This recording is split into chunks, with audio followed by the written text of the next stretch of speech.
Section 6 of Hindu succession act 1956 ये बताता है कि डेवोल्यूशन ऑफ इंटरेस्ट को पर्सनली प्रॉपर्टी में कैसे होगा।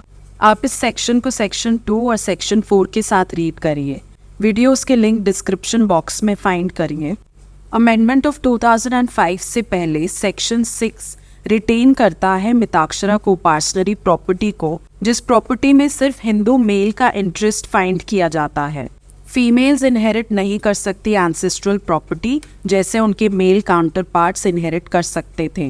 डॉटर्स की ऐसी एक्सक्लूजन की वजह से ये कहा जा सकता है कि डिस्क्रिमिनेशन जेंडर के बेसिस पर होती थी, जिसकी वजह से ऑपरेशन और नेगेशन होता है फीमेल के फंडामेंटल राइट टू इक्वालिटी जो कॉन्स्टिट्यूशन भी गारंटी करता है। 2005 के अमेंडमेंट के बाद सेक्शन 6 में बहुत सारे डिलीशंस और बहुत सारे चेंजेस देखे गए हैं। ये डॉटर्स को भी कोपार्सनरी राइट्स देती हैं प्रॉपर्टी में, और अब देखा जा सकता है कि डॉटर्स भी इनहेरिट कर सकती हैं एंसेस्ट्रल प्रॉपर्टी को। सेक्शन 6 सबसेक्शन 1 क्लॉज ए ये बताता है हिंदू सक्सेशन अमेंडमेंट एक्ट 2005 जब से इनैक्ट हुआ है ऑन एंड फ्रॉम जो एप्लीकेबल होगा जॉइंट हिंदू फैमिली पे मिताक्षरा लॉ के अंडर जो गवर्न की जाती है, वहाँ कोपार्सनर की डॉटर के पास भी सेम राइट होगा कोपार्सनर बनने का। वो बर्थ से ही कोपार्सनर बन जाएगी, जिसके लिए 2 एक्सप्रेशंस यूज किए गए हैं, इन हर ओन राइट और same manner as the son. In her own right का मतलब ये है कि डॉटर्स अपनी एबिलिटी से, अपनी सिचुएशन की वजह से ही यहाँ पे कोपार्सनर्स बन रही हैं। ये वजह क्या है? ये वजह है कि वो बर्थ लेती है हिंदू जॉइंट फैमिली में। इन हर ओन राइट का मतलब ये भी है कि वो किसी और की वजह से नहीं बन रही है कोपार्सनर्स, वो अपने ही राइट में कोपार्सनर्स बन रही हैं हिंदू जॉइंट फैमिली में। इसे हम ऐसे भी समझ सकते हैं कि डॉटर्स का ये कोपार्सनरी राइट किसी पे भी डिपेंडेंट नहीं है। सेक्शन 6 की करेक्ट इंटरप्रिटेशन समझने के लिए विनीता शर्मा वर्सेस राकेश शर्मा का केस ज़रूर रेफर करें। वीडियो का लिंक डिस्क्रिप्शन बॉक्स में है। दूसरा एक्सप्रेशन जो यूज़ किया गया है clause A of subsection 1 of section 6, वो ये कह रहा है सेम मैनर एज द सन। इसका मतलब सन के पास जो कोपार्सनरी राइट्स एग्जिस्ट करते थे शुरू से ही क्लासिक व्यू के अंडर हिंदू जूरिस्प्रूडेंस में, सेम तरीके से, इक्वल तरीके से या इक्विवेलेंट तरीके से डॉटर्स का भी ये कोपार्सनरी राइट रिकॉग्नाइज किया गया है अंडर सेक्शन 6। दूसरे शब्दों में ये भी कह सकते हैं कि अब सन और डॉटर में कोई फर्क नहीं है और दोनों ही मिताक्षरा लॉ के अंडर कोपार्सनर्स माने जाएंगे। सेक्शन 6 सबसेक्शन 1 क्लॉज बी ये बताता है कि डॉटर के पास सेम राइट्स होंगे कोपार्सनरी प्रॉपर्टी में, ऐसे जैसे कि वो सन पैदा हुई हो। Legislative expression as she would have had if she had been a son बहुत क्लियर करता है कि डॉटर अगर सन पैदा होते तो उनके पास कोपार्सनरी राइट्स मौजूद ही होते। इसलिए कह सकते हैं क्लॉज बी फिर से हाईलाइट करता है कि डॉटर्स के राइट्स कोपार्सनरी प्रॉपर्टी को लेके एग्जैक्टली सेम है जो सन के पास मौजूद हैं। Section 6 subsection 1 clause C further provide करता है कि डॉटर कोपार्सनर्स की लाइबिलिटीज कोपार्सनरी प्रॉपर्टी को लेके सेम ही होंगी जैसे कि एक सन कोपार्सनर की लाइबिलिटीज होती हैं। यहाँ पे फिर से मेंशन करना चाहते हैं विनीता शर्मा वर्सेस राकेश शर्मा जो ये बताता है कि सेक्शन 6 का रेट्रोएक्टिव इफेक्ट है। ये जजमेंट बहुत ही रेलेवेंट है सेक्शन 6 की करेक्ट इंटरप्रिटेशन अंडरस्टैंड करने के लिए। इस जजमेंट के 4 पार्ट्स में वीडियोस बनाए गए हैं, आप सारे पार्ट्स को देखें और जजमेंट का फुल टेक्स्ट भी रीड करें जिसका लिंक भी डिस्क्रिप्शन बॉक्स में है। सबसेक्शन 1 ऑफ सेक्शन 6 की लेजिस्लेटिव लैंग्वेज ये कंक्लूड करती है कि हिंदू मिताक्षरा कोपार्सनर की जब भी बात होगी, जब भी हम उसे रेफर करेंगे तो हम अपने आप समझ जाएंगे कि कोपार्सनर डॉटर्स को भी इंक्लूड करता है। यहाँ एक्सप्रेशन यूज किया गया है शैल बी डीम्ड। डीम्ड का मतलब कई केसेस में वेरियस तरीके से समझा जा सकता है। कभी इसका मतलब होता है जनरली स्पीकिंग, ये सिग्निफाई करता है taken prima facie to be. कई बार इस एक्सप्रेशन को हम समझ सकते हैं टेकन कंक्लूसिवली टू बी। कई बार कोई पर्सन जो डीम किया जाता है कि उसे किसी खास तरीके से कंसिडर किया जाए, या डीम किया जाए। इसका ये मतलब है कि रियलिटी में वो नहीं था, लेकिन पार्लियामेंट की एक्ट की वजह से या लेजिस्लेचर की वजह से हम उसे ऐसा ट्रीट कर रहे हैं। यही सबसेक्शन 1 ऑफ सेक्शन 6 डीम कर रहा है कि डॉटर्स को पार्टनर्स हैं। बहुत कॉमनली हम देखेंगे कि ये वर्ड डीम्ड यूज किया जाता है एक स्टैट्यूटरी फिक्शन क्रिएट करने के लिए।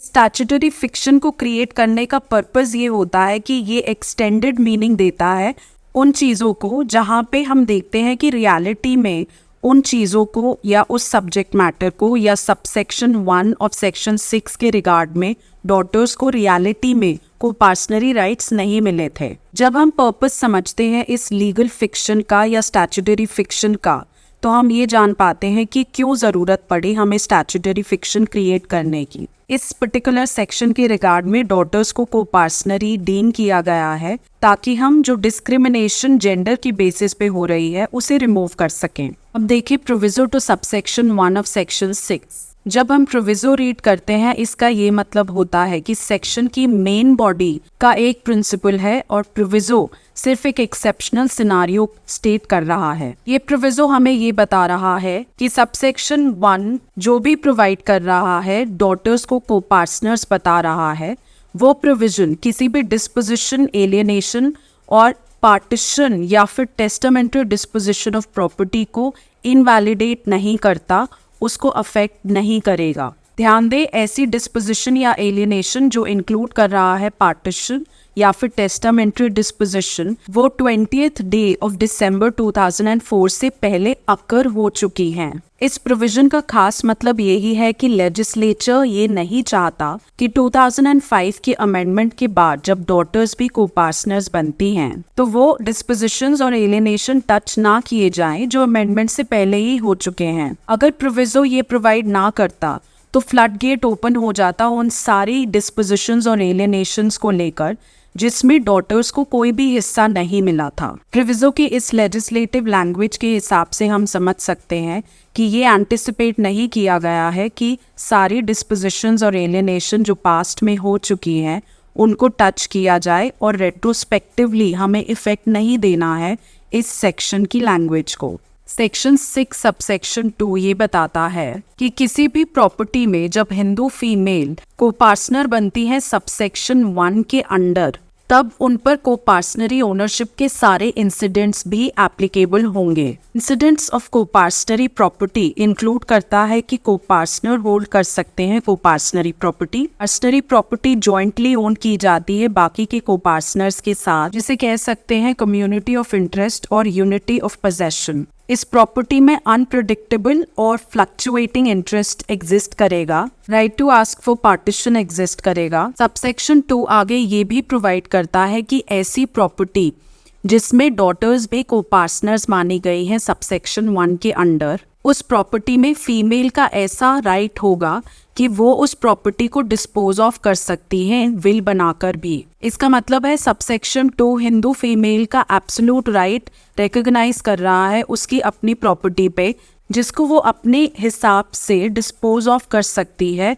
इसके रिगार्ड में वो विल बना सकती है, टेस्टामेंट्री डिस्पोजिशन दे सकती है। आप section 14 of Hindu succession act को भी पढ़े अंडरस्टैंड करने के लिए कि हिंदू फीमेल का राइट अपनी प्रॉपर्टी में एब्सोल्यूट है और वो फुल ओनर होती है अपनी प्रॉपर्टी की। सेक्शन 6 सबसेक्शन 3 ये बताता है कि अगर कोई भी हिंदू मेल या फीमेल डिसीज हो जाता है 2005 अमेंडमेंट आने के बाद, तो उसका इंटरेस्ट को पर्सनरी प्रॉपर्टी में जो कि जॉइंट हिंदू फैमिली गवर्न की जा रही है मिताक्षरा लॉ के अंडर, वो 2 तरीके से डिवॉल्व हो सकती है।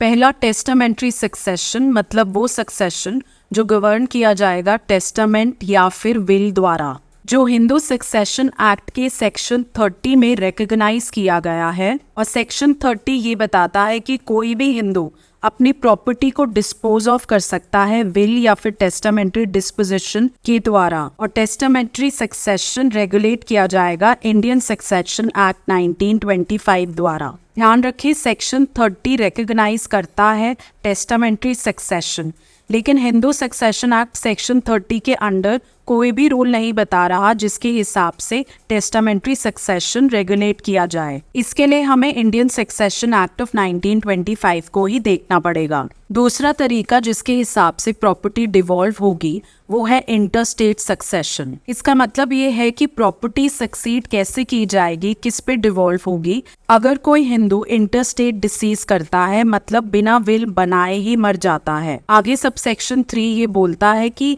हिंदू के मरने के बाद उसका इंटरेस्ट को पार्सनरी प्रॉपर्टी में गवर्न किया जा रहा है मिताक्षरा लॉ के अंडर। अब वहाँ सर्वाइवरशिप एप्लीकेबल नहीं होगा। इसका मतलब डॉक्ट्रिन ऑफ सर्वाइवरशिप को अबॉलिश करता है सबसेक्शन 3 ऑफ सेक्शन 6। आगे ये भी माना गया कि कोपार्सनरी प्रॉपर्टी डीम की जाएगी कि जैसे उसका पार्टीशन हो चुका है डिसीज के मरने से पहले। इस डीम्ड पार्टीशन में ये समझा गया कि क्लॉज ए के अंडर डॉटर और सन दोनों को ही सेम शेयर अलॉट किया जाएगा। क्लॉज बी के हिसाब से अगर सन या डॉटर प्री डिसीज है, मतलब डिसीज से पहले ही मर चुके हैं, तब उनके सर्वाइविंग चिल्ड्रन डीम्ड पार्टीशन के समय एक शेयर लेंगे जो प्री डिसीज सन या प्री डिसीज डॉटर लेते अगर वो अलाइव होते। और क्लॉज सी के हिसाब से अगर प्री डिसीज्ड सन और प्री डिसीज डॉटर के चिल्ड्रन भी प्री डिसीज्ड हैं, तब फर्दर उनके सर्वाइविंग चिल्ड्रन को शेयर अलॉट किया जाएगा। एक्सप्लेनेशन ये क्लैरिफाई करता है कि इस सब सेक्शन के हिसाब से हिंदू कोपार्सनर का जो शेयर है कोपार्सनरी प्रॉपर्टी में वो असर्टेन करने के लिए पार्टीशन डीम किया जाएगा और माना जाएगा ये कि हिंदू डिसीज होने से पहले ही सेपरेट हो चुका था अपनी जॉइंट फैमिली से। यहाँ पे आप इस एक्सप्रेशन को एम्फसाइज कर सकते हैं, immediately before his death. Explanation आगे ये भी बताता है कि इससे फर्क नहीं पड़ता कि वो पार्टीशन मांगने के लिए एंटाइटल था या नहीं था। जैसे ही उसकी डेथ होती है उसका शेयर असर्टेन करने के लिए हम डीम्ड पार्टीशन मानेंगे जो उसकी डेथ से पहले ही हो चुका था। इस एक्सप्लेनेशन को अंडरस्टैंड करने के लिए आप केस पढ़ सकते हैं गुरुपत खानदप्पा मखदूम वर्सेस हीराबाई खानदप्पा मखदूम। इस केस की वीडियो का लिंक भी डिस्क्रिप्शन बॉक्स में फाइंड कर लें। सबसेक्शन 4 ऑफ सेक्शन 6 2005 की अमेंडमेंट के बाद कोई भी कोर्ट रिकॉग्नाइज नहीं करेगा वो राइट जिसके अंडर आप प्रोसीड कर सकते हैं सन, ग्रैंडसन या ग्रेट ग्रैंडसन के अगेंस्ट, ताकि उनसे डेट की रिकवरी की जा सके जो उनके फादर, ग्रैंडफादर या ग्रेट ग्रैंडफादर ने लिया था। सिर्फ इस ग्राउंड पे कि Hindu law pious obligation of a son को रिकॉग्नाइज करता है। इसका मतलब ये subsection 4 of section 6 pious obligation of a son को अबॉलिश कर रहा है, रिकॉग्नाइज नहीं कर रहा है। लेकिन इसी सबसेक्शन के साथ हमें प्रोविजो भी मिलता है, proviso to subsection 4 of section 6, जिसके हिसाब से अगर कोई डेट लिया गया था कमेंसमेंट ऑफ 2005 की अमेंडमेंट से पहले, तब सबसेक्शन 4 ऑफ सेक्शन 6 अफेक्ट नहीं करेगा क्रेडिटर के राइट को, जिसके अंडर वो सूट फाइल कर सकता है सन, ग्रैंडसन या ग्रेट ग्रैंडसन के अगेंस्ट। प्रोविजो दूसरी बात ये भी बताता है कि प्रॉपर्टी की वो एलियनेशन जो पायस ऑब्लिगेशन ऑफ सन की ड्यूटी को डिस्चार्ज करने के लिए की गई थी वो अभी भी एनफोर्सेबल मानी जाएंगी 2005 के अमेंडमेंट के आने के बाद भी। इसका मतलब अगर प्रॉपर्टी एलियनेट की गई थी पायस ऑब्लिगेशन के अंडर 2005 के अमेंडमेंट से पहले तो उसे लीगल मान्यता मिलेगी। क्लॉज ए के पर्पस के लिए एक्सप्लेनेशन ये बता रहा है कि सन, ग्रैंडसन और ग्रेट ग्रैंडसन इंक्लूड करेंगे वो सन, ग्रैंडसन और ग्रेट ग्रैंडसन जो या तो बॉर्न हुए हैं फैमिली में या फिर अडॉप्ट किए गए हैं फैमिली द्वारा 2005 की अमेंडमेंट से पहले।